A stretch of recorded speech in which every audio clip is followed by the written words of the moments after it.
Hello, everyone. My guest today is Josh Millang. He's a senior market insurance distribution leader, top 0.01% producer for captive carrier, and then developed a successful team before starting a retail agency in 2008. He built that agency over 12 years and later sold it for $1.5 million, now building producerdashboard.com. Josh, you ready to take to the top? Yeah, man, no doubt. All right. What's the company, and is it pure play SaaS? It's not really. We're, I was trying to figure out how best to describe it. We're a B2B, really product service and consulting firm. So we work with people who are independent senior market distribution in the insurance space across the country, and really try to identify the missing structures they have to level up their business. And oftentimes it's their tech, but we also have several other products and services that really kind of enhance their business and help them really kind of grow. Mm-hmm. And so what are some of those services? Is there anything that's close to a recurring fee? It's only all of it. Okay. I'm a big fan of recurring revenue, having sold, as you mentioned, my practice, and about a third of our revenue is recurring in our retail practice. But actually, with this, so we have our tech, and we actually do white label customer service for people. So we're able to proactively and reactively manage their existing blocks of business using their branding. So people actually pay us to. Who are these people? Be specific. Medicare? Yeah, sure. These are insurance agencies, insurance producers that work in the kind of retiree market across the country. And so they pay us to proactively service their clients. So we take care of retention, upselling, cross-selling. We charge them a flat fee to do that. And then we also do a rev share with them on any additional upsell and cross-sell. So we've got recurring revenue in that space. We also have tied in we found that a lot of these individuals are really solopreneurs. They work out of their house. They don't have any infrastructure or staff. And that's why the service play is in there. But also none of them really have any branding. And so we built out this kind of brand in a box thing where we charge people to really create a brand, create kind of a one-page website, help them with some point of sale materials and things like that to educate their clients on. And then one of the other things we've done that kind of spawned from that is also really kind of an SEO play. I partnered with a firm out of Utah, Lift Local, that does a really good job of this, helping these solopreneurs really create incoming traffic in their local markets and establish themselves in terms of their prominence and relevance on like the Google Map searches and things like that. So that's Josh, with all these products, if you add up total revenue from last month, where'd you come in at? Last month, we actually we signed on our first channel partner last month. So we actually generate about 120,000 revenue in our first month with a channel partner. Why is the channel partner relevant to your total revenue? Is that your only revenue? Yeah, no. So the channel partner is relevant because for about 9 months, we're really marketing out of our database, selling this technology, kind of talking to people about a new CRM that might be of value for them. Then we added on the service model, kind of the same story. I found that if we could engage with a channel partner, somebody who was a wholesaler that had a lot of these people as downstream entities that had these agencies and producers sort of in their hierarchy, if you will, we built out a rev share with them so that we could do a co-branded marketing campaign to them, to their downline, because their downline really needs a lot of these structures, products, services, that kind of thing. So once we started doing that, we got access to our first one that had 15,000 downline producers, and we started doing webinars every couple of weeks and generating a ton of traffic. So we put 120,000 worth of revenue on the books just in the first month of doing that. So that we're super excited. But ignore that one channel partner. You as a business selling all these products you just described over the first 3 minutes of this show. How much revenue did you do last month? 120,000. Okay. So that's not just from the channel partner. That's from all your lines of business. Yeah, it's really because of that. So prior to that, we had about $5,000 a month in recurring revenue from about 50, customers that we had on the tech platform over the last several months. We kind of add one at a time. And then we also did the same thing on the service side. So we brought on about half a dozen service customers. We're managing about 15,000 clients. But then we opened up this kind of the floodgate, if you will, and made a ton of new revenue. Now you say made a lot of new revenue, but you said the channel partner relationship is one where it's a rev share. So if you are just processing 120 grand in revenue, that's not actually potentially your revenue, or is it? Yeah. So we'll carve off about 30% of that. Okay. Got it. So you've got about $35,000 in revenue from that channel partnership, right? 30%. We'll carve off 35,000 revenue to them. Okay. Got it. So how much revenue are you keeping from processing 120 grand of revenue? Like 90, 85, 90. Okay, got it. So you've got $85,000 or $90,000 in terms of gross revenue hitting your books from this one channel partner. And why are they willing to give you such a big cut? Why don't they build this themselves and do it? No one has, so a lot of these issues, these wholesale firms really have a different perspective, because I was a producer guy, an agency builder guy. And so I'm effectively one of the customers that they have, those 15,000 customers. And so they're really good at the relationships with the companies that we do business with, the insurance carriers and things like that.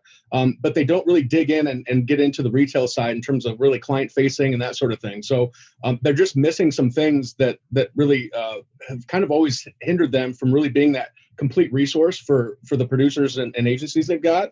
And so now, really, between like the vision that people have for their individual businesses, having this great wholesaling relationship they have, and kind of plugging us in, we've really got this kind of three-legged stool situation where we provide a lot of the missing things that these wholesale firms really have never had. I'm missing something though, because if I'm a wholesale firm and I've identified a line of business that could do 80 grand a month in revenue, or about $1 million run rate, I'm not going to go just give that to some guy. I'm going to go hire engineers and build it internally. That's meaningful business. So what do you have that is unique that makes these firms want to work with you versus just build it? It really is, Nathan. It's that retail agency building producer experience. So they have not been in clients' houses educating them on their insurance and their retirement income planning stuff. They really exclusively are in the wholesale space, representing carriers and getting people set up with their businesses. So they just don't have the experience that I have. And so got it. That's really what it comes down to. So I can really provide value for their downline, agencies and producers by really being providing the support and kind of resources and structure for them to help them grow their business in the form of this, the product, services, and consultation. As a business in all, in 2020, how much revenue did you do? 2020, we did about 800K. Okay. And so where was that coming from? Because you said that you just bumped up to this $120,000 a month account. Before that was $5,000 a month. Great question. So about 5% of that was from our revenues from our tech and service model as we were kind of building it out. The rest of it was from the recurring revenues we had from our original retail agency business. And then I've kind of piece by piece sold off, those business lines. We had a property and casualty division. We had a Medicare supplement division. We had a fee-based planning and securities division, kind of sold all those off. So that's really probably, I would say 50% of the revenue was recurring revenue from our existing business. 5% was from, the new stuff that we're building out in ProDash, and the rest of it was from selling off pieces of the business. So really, to kind of fund this thing, we've been investing a ton in infrastructure, staff, and also into that tech platform through our vendor. So how much recurring revenue? Just your recurring revenue. How much recurring revenue were you doing about a year ago? A year ago, right around before I started selling everything off, we're at about 450K off our original business. In ARR. Exactly. Correct. Okay, got it. So you're looking at like $35,000 a month in revenue. It might be closer to like 40. And it was all off of insurance, recurring revenue from insurance products, mainly health, also some fee-based investments. We managed a couple 401k platforms. But it was really it was all retail. Why sell that off? I mean, the real question is, everything has a price. So what did you sell it for? All in is about $1.5 million. Okay. So what is that? 3-4x multiple? That feels good to you?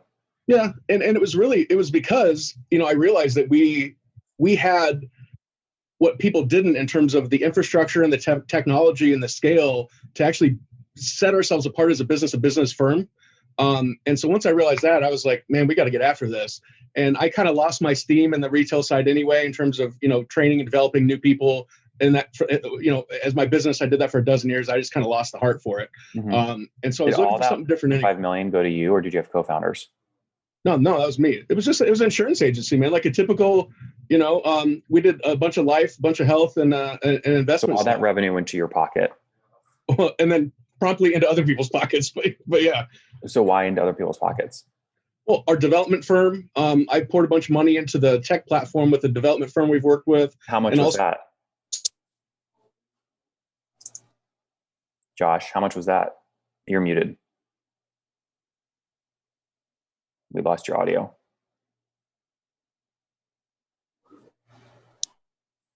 All right. You hear me now? Yeah.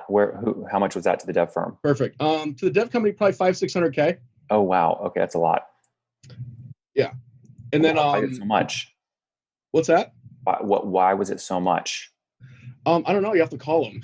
I mean, what did they build? We built this platform to really be an aggregator for information in the senior market in terms of client information, account information. We have a direct feed for quoting. So there really wasn't a platform, kind of a unified deal out there that really tied in all those different factors. So as we got into it, we just started adding and adding and adding all these different features and benefits, and we have a pretty robust platform now. So the rest of it was staff. I mean, staff and really in building. So how many customers are you serving today? So we have a couple things. So on the B2B side, we have customers. On the B2C side, we have clients. So a lot of the clients that we have are clients of our customers that pay us to service them. So we're managing about 15,000 clients on behalf of our customers now. In total customers between the tech and the service and everything else, I think we have probably 30. Okay, got it. So 30 customers. And how are you supporting them? Tell me about your team. How many on the team? Yeah, so right now we have 10 people on the team. I'm an assistant. We have 3 people on our B2B sales team, and their job is really to work with the channel partners that we have to create these, webinars and funnels to get really qualified prospects, on these calls with me. And then we have a support team, and their job is to basically onboard all of our tech and service and branding and all those customers that we bring in. And then we have a B2C team, which is the one that does the marketing proactive service model for the retention, upselling, and cross-selling. How many engineers? Clients. We have 0 internal staff on the tech side. Okay, got it. So all outsourced. And then how many of the sales reps carry a quota? 0. Okay, no quota carrying. Yeah, this is all, we're really putting our data together right now. Like I said, this is about a month old, and we're getting all of our metrics in terms of the, people we have to get on a webinar, how many show. We have kind of all those numbers, but I haven't really translated them into a static number because I have no idea what it even should be. How much of your own capital have you put into this business so far? Oh my God. I mean, if we look at total capital, it's really kind of a transition business, Nathan, from, this retail business that we've sort of transitioned into this B2B firm. Several $1 million, since for the last decade. Mm-hmm. And you're the sole founder. Do you own 100%? Yeah. And so are you burning capital today? Or are you profitable? Oh no, we're burning capital. How much? How much are you burning per month? Yeah, we've taken on a lot of debt in the last probably 6 months. So how much debt? As our revenues have gone like this, and then I sold off the recurring revenue, and our spending's gone like this. So I would say probably $100,000 a month. Net burn or gross? Bottom line. I don't know. What's your definition of the two? After all expenses, your bank is decreasing $100,000 per month. Yeah. Got it. Okay. And when you say you take on debt, how much debt did you take on? Several $100,000, to fill in the gap of that. We weren't like sitting on a pile of cash or anything like that. Well, what do you mean? I thought you sold the business for $1.5 million. It sounds like a pile of cash to me. Well, and then, like I told you, it went all into development. It went into staff. It wasn't like, and it wasn't like at one time. It was kind of like we sold this off to kind of cover the development costs we had here. We sold that off to kind of cover the staff and the deficit that we had over there. So it was kind of in and out. So it wasn't like an event. It was more of a process. Yep. Got it. And what's it costing you to bring on a new customer, CAC? We're trying to figure that number out as well right now. We had built it when it was just tech only. We got it down to like 10 hours, which is a crazy amount of time from all of our staff to bring on a tech customer. But when we bring on a tech customer, they're already in the bank where we can service their existing customers. So if we get that account kind of tied in, that's about 10 times as much revenue for us. So we're still thinking it's around 10 hours. We're working with our dev firm. We have what's called a smart upload engine to basically take their data and really do more of an automated process of getting it into the system rather than a very automatic manual process we have now. So those are just some development issues that are going to cost us some more money to create some efficiency. Josh, we'll see what happens, man. In the meantime, let's wrap up here with the famous 5. Number 1, what's your favorite business book? Oh my God. Favorite business book. Jeez Louise. I would have to go with probably Relentless. Number 2, is there a CEO you're following or studying? I'm really not particularly. I like all of them. I look at like a lot of SaaS businesses. I look at a lot of insurance businesses. I look at a lot of just growth stuff. I kind of keep tabs on about everybody. And number 3, what's your favorite online tool for building the business? Favorite online tool for building the business? I would say ProDash. Besides your own. Golly, I'm really learning a lot about Go High Level right now as a B2B solution for driving a lot of traffic through our funnels. So I'm And they kind are, of into that right now. Sean and the crew there are growing like crazy. You guys can search on Google and find my interview with Sean. Number 4, how many hours of sleep are you getting every night? Oh my God. Depends on the night. Last night, 4. Night before that, 6. Night before that, 10. Okay. It really depends, man. What's your situation, Josh? You married, single, kids? Yeah, married for since 2006, 3 kids. I got a boy, girl, boy, 12, 9, and 7. Wow. And how old are you? 40. Turned 40 in May. Okay. Oh, nice. Very good. And let's take us home here. What do you wish your 20-year-old self knew? I'm sorry? Something you wish you knew when you were 20. Oh my gosh. When I was 20, what did I wish when I was 20? I would say that, like, a lot of the things that you go through are really all worth it. At the time, and even now, at the time when you go through challenges and things like that, they seem insurmountable, they seem overwhelming, but you just keep putting one foot in front of the other, and they're really all worth it. When you look back, you either won or lost. If you won, you get the prize. If you lost, you got a lesson. So it's it's all worth it.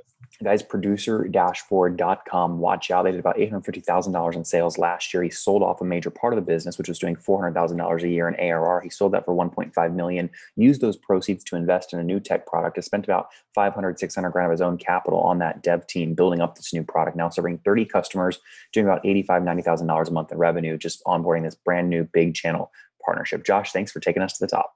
You bet, man. Look forward to talking to you soon.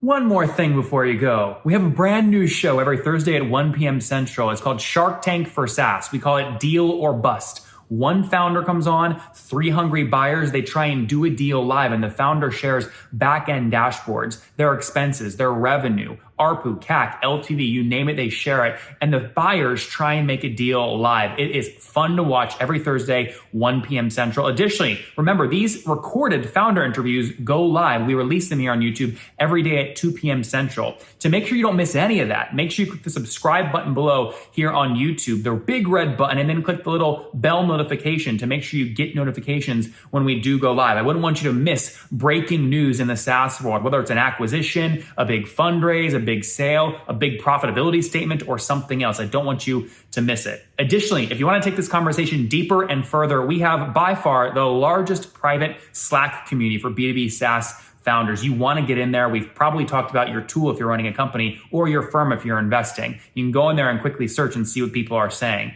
Sign up for that at nathanlatka.com/Slack. In the meantime, I'm hanging out with you here on YouTube. I'll be in the comments for the next 30 minutes. Feel free to let me know what you thought about this episode. And if you enjoyed it, click the thumbs up. We get a lot of haters that are mad at how aggressive I am on these shows, but I do it so that we can all learn. We have to counter those people. We got to push them away. Click the thumbs up below to counter them, and know that